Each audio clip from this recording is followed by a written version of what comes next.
Hi guys, how are you? I am actually taking lunch right now for my other job, my day job. And I decided to come on and I printed all the questions that you guys asked. I asked about a week or two ago what questions you had for me, and then I would answer your questions, okay?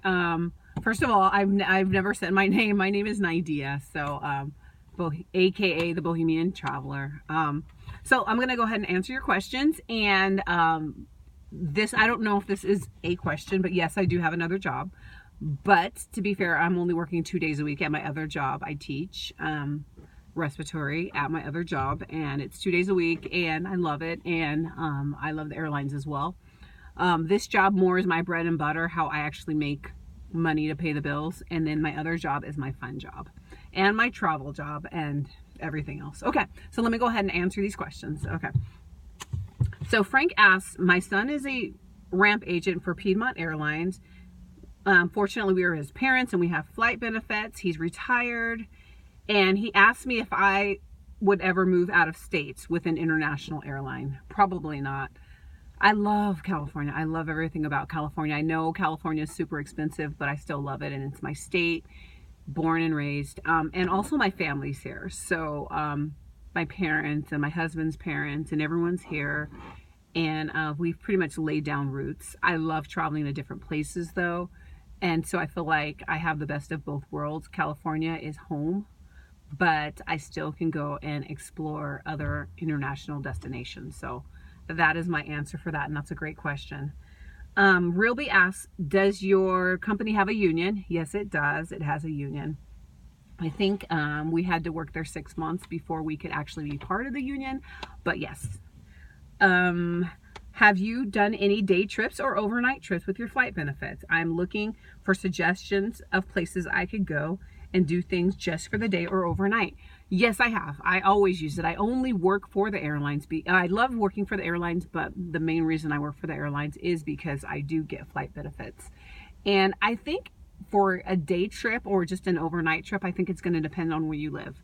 For me, I live in California, so me going to Hawaii is easy because it's a direct flight from LA, and you can actually get there. Just say if it leaves at 8 in the morning California time, you end up getting there around 11 o'clock their time.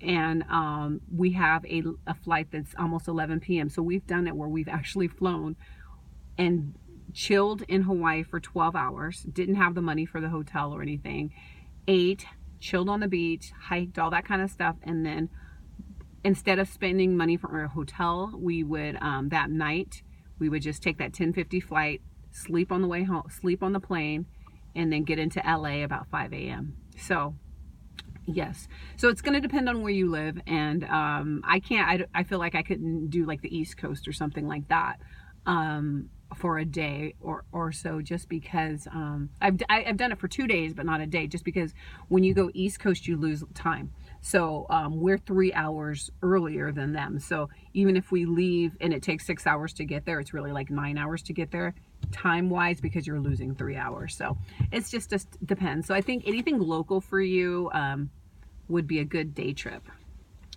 San Francisco too, that's a 45-minute 50-minute flight, so that's also something that could be a great day trip.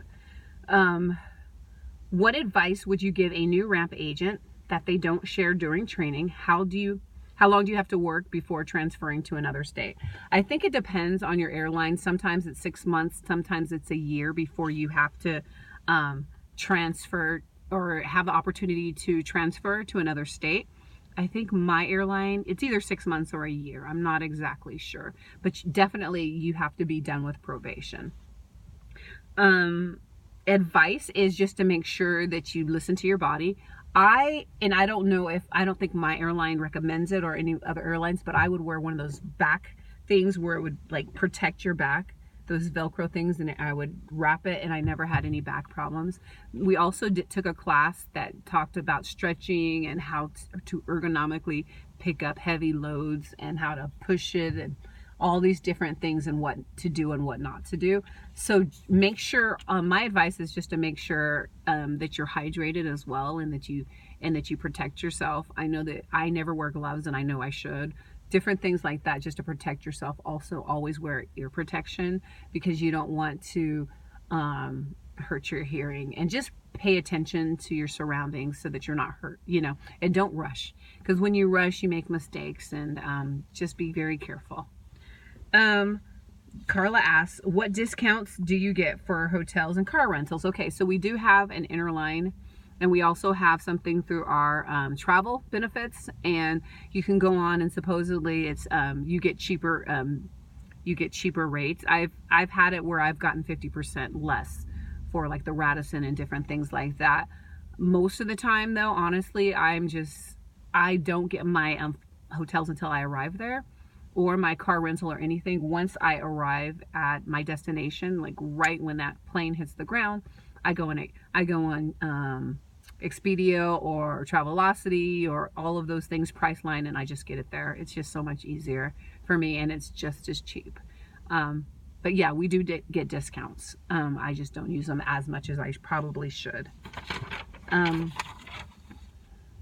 Oh, hi. How can I find you on Facebook or Instagram? I'm so bad with my Instagram. I probably have one post, and I think it's the Bohemian Traveler 1. I think that's what it is. I have a personal Instagram, but I don't have I have the Bohemian Traveler 1, but I forget to do anything with it. So I need to be better with that.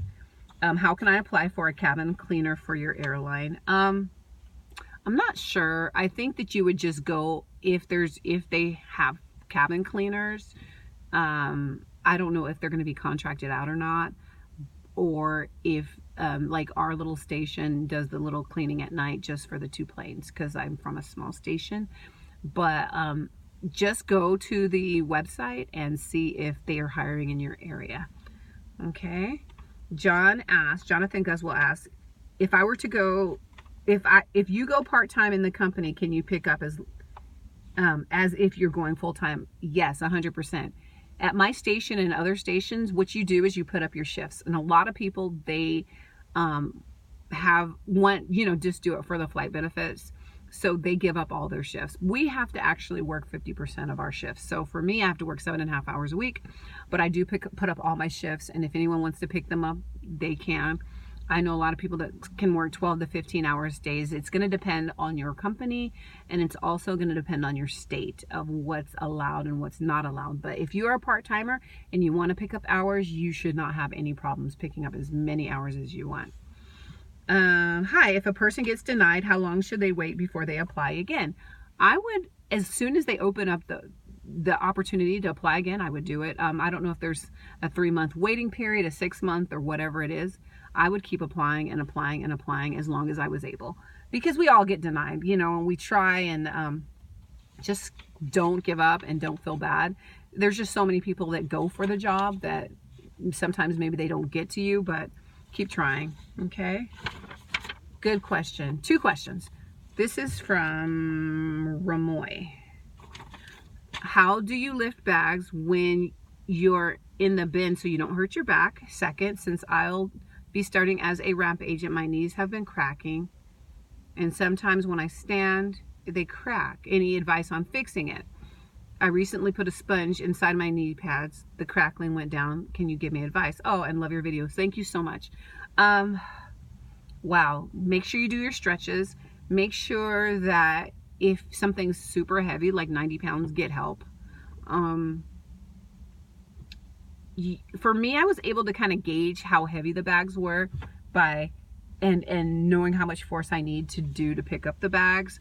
Also, I have to kind of admit that I was only doing generally 1 flight or 2 flights. So I wasn't doing those back-to-back, 8 flights per shift. I wasn't. And some of the planes were only 50 seaters. Some of them obviously were 180 seaters. But I wasn't, I'm a ramp agent, but not like those hardcore, like Southwest ramp agents that are just like boom, boom, boom, just doing so many. But just be careful. If you have anything that you could wear to support your back, support your knees, all those different things, make sure you're just being very careful. And when you need a break, I don't know how close you guys are with each other at your station. But if you need a break or something, maybe you can say, can I stop being in the pit? Can I help be a rover? Can I do the lab? Different things like that. I feel like if they rotate you, it's a lot easier and you're not doing the exact same thing. I remember one time they had me in the pit so many times. After a while, my arms just gave way and I could not do anymore. And I said I need to do something else. And so they did. And so as long as they're rotating, hopefully, if your station allows you to, that would be something I would ask. But thank you so much for that question. As a ramp agent, is there a limit on how much you can travel a year? No, there's no limit. As long as you get on that flight, you're good. As long as you get on, as long as there's seats, and they call you because there's space, whether there's enough seats, of the non-revs in front of you or whatever, and the revenue passengers, no limits. It's unlimited. I think we should non-rev together. I feel like we would get along. What do you think? Yeah, definitely. I'm all for traveling. So yeah, definitely. And Journey of Me, yeah, sounds good to me. How do you get over the disappointment of not getting hired the second time around? Oh, it's hard. I know so many times I've tried and I didn't get hired, but just keep doing it. And remember that it's not personal. It is not personal. I mean, I'm not saying that you're just a number, but we're just numbers. So it's not like I don't like you because you're this bad person. It's just because they only need 3 people and 3 people fit it at this particular point better. That's it. I know it's disappointing because it's something that we all want, but just try again and try again and just don't give up. The main thing is don't give up. And you got this. Have you traveled all over the world? And if not, where haven't you gone? I have traveled all over the world. I have only gone to Central America and not South America. And I've gone to all over Europe. I've gone to Asia, but I've never gone to Africa and or the Middle East, actually. So I haven't gone there. I haven't gone to Antarctica. There's quite a few places I haven't gone that I need to go. Definitely, definitely, definitely. Good question, Augustus. Thank you so much. Okay. Nicholas asks, is it easy to trade shifts with your coworkers at your airline? Does your airline use a program for shift training or it's old school? It is a program that we use, and it depends on a lot of things about shift trading. I have some friends that I always work with, so we kind of have a mutual agreement of how we're going to work, and I like to shift trade for the whole bid because I only like to go in 1 or 2 days a week. That's just the way my life is. So it's harder at my station to trade night shift. No one wants to do night shift, the really late night shift, because you never know about those planes and you might end up getting stuck and having to stay until that plane leaves, as opposed to when it's during the day, that next shift can come and take over. So for me, I haven't had a problem doing shift trades. And a lot of times, if you say, I'm trying to get to Europe and I need these 2 weeks off, I will work your this and this. If you work my this and this, it should be fine. I really haven't had a problem. Good question, Nicholas. Keeping up with the Beasleys asks, you always answer my questions. I'm trying to think of what I can ask. Oh, I think you may have answered this before. What made you stop being a flight attendant? How old were your kids when you were in flight? And I want to be a flight attendant and have 3 small kids. I don't think I can handle being away or my husband for long periods of time. Okay, so I stopped being a flight attendant. So many different things. I was away a lot and I wanted to have a kid. And because I wanted to have a kid, I didn't want to be away from my kid. So that's pretty much the reason why I stopped being a flight attendant, is because I wanted to be a mom and be able to be home with him. And I didn't want to be away from him 5 days a week. And that's how junior I was. So I just quit because of that. So I did not have kids when I was in flight. I was childless. You might be able to do a flight attendant with 3 small kids. You might be away from them quite a bit. Maybe if you do maybe a smaller airline, like a regional or like a Spirit or something, they move up in seniority really fast. And you might be able to, once after a few years, gain your seniority, be able to drop trips, be able to pick up good trips, trip trade, all of that. But yeah, I don't know how much you'd be home, especially at the beginning, since you do have the little kids. That would be a lot of pressure on your husband. But if you have a good like support system and support network, it should be fine. If you work as a ramp agent for a little while, is it easier to get into customer service? Yes, it is. I think it is. To be a ticket agent, this is from Megan, or a flight attendant down the road. I know that most of the time, if you are in the airline and you want to transfer over about 6 months or a year, once there's an opening, you can apply for that position. And they're supposed to take internal positions before internal transfers before external. So I think it is a little bit easier to be able to get in to customer service. Not flight attendant so much, but I have to say that my roommate, when I was a United flight attendant, was a United Airlines customer service agent. There were 2 of them, and they went into in-flight. But you start your seniority over, you don't get your hire date over, so you do accrue like your retirement, and you still accrue like when you want to retire, just say 20 years or 10 years, you can still get that retirement benefits from before, but your hire date for in-flight starts when you finish training. Okay. Edward says, is age a problem? I'm 20 and always get denied. It kind of can be a problem. I know for flight attendants, they want you to be 21 because you are serving alcohol. And maybe, I know there are younger people that are in the industry, so I don't know if it is a problem. You could keep trying, and the great thing about being young is you're always going to get older. So my advice for the young people is to go to college, get your degree, and if you want to still go and be into the industry, do it. But you have leverage because then you can move up. You don't need the job, so it's not like you have to bust your back or do all these things for such small amount of money. Because when you have that freedom of that education, you can move up. You can move up into management.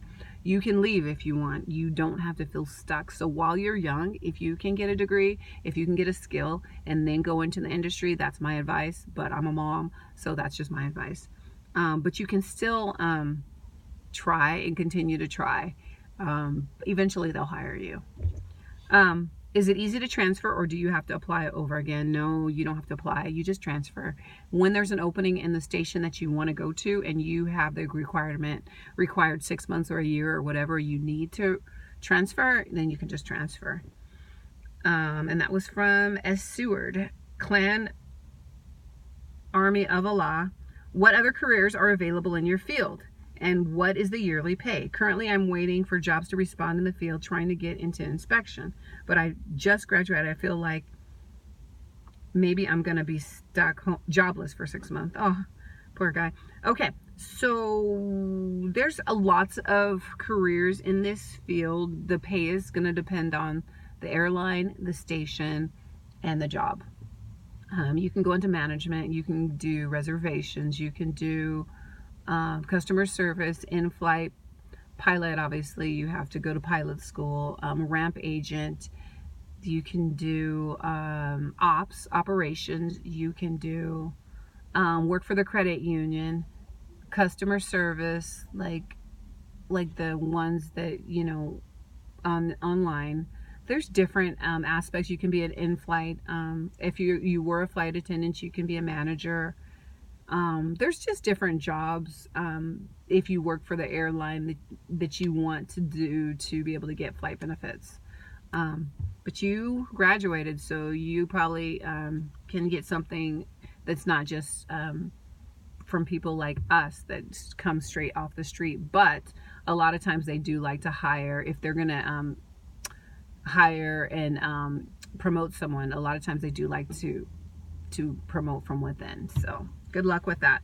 Elisa asks, how long does it take for one person to clean the plane? It's only happened to me once, and it was Ron, so it really didn't matter how long it took me. I think it took me like 2.5 hours. It was crazy because it was a 737-900, so that was a huge plane, and I had to clean, like wipe everything down and all that. It was horrible, and vacuum and trash and all that stuff. That's not normal. I think that was in transition when we had lost the other station and everyone was calling in sick. So, but normally you need 3 to 5 people, at least 3 to 4 people to clean the plane. And let's see, do I have any more? That is it. Thank you guys for all the questions. If you guys want me to do another one in a month or two, let me know. And give me ideas of what you want as videos, because I'm at a loss sometimes. So thank you guys for all your support. Thanks for watching, and I'll see you guys in the next one.